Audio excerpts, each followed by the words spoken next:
When you're thinking about potentially being dual enrolled, so let's say I'm looking at being at Chemeketa Community College to save some money on tuition costs, and I plan to transfer those credits over to OSU.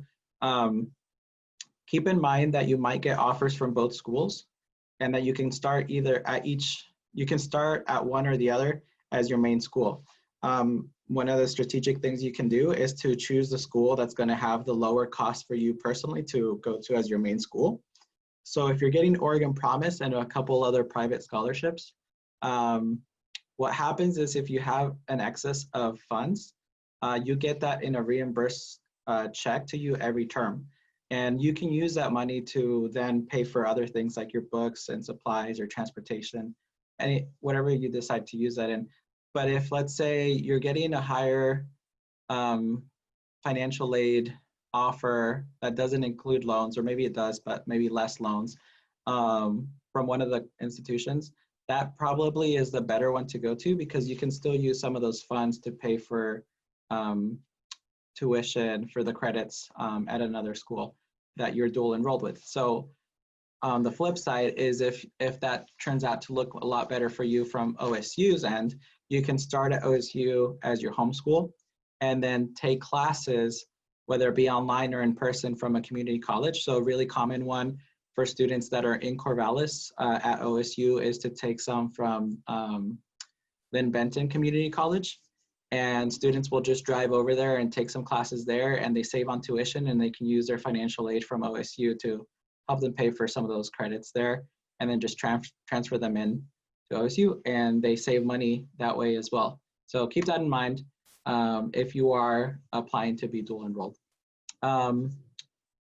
Also, if you have applied to scholarships, for example, on OSAC or within your school, your community, any private scholarships that you've applied to, if you received any, make sure you call the university or college that you've applied to and are planning to attend, and let them know that you are going to be receiving some funds from another source, just to give them a heads up and to know to expect those funds to come in, and so that it can be included into your report, so that you can see what your budget's going to look like, and if you're actually going to need loans or perhaps not. It's good to have that on there so that it's included in your budget.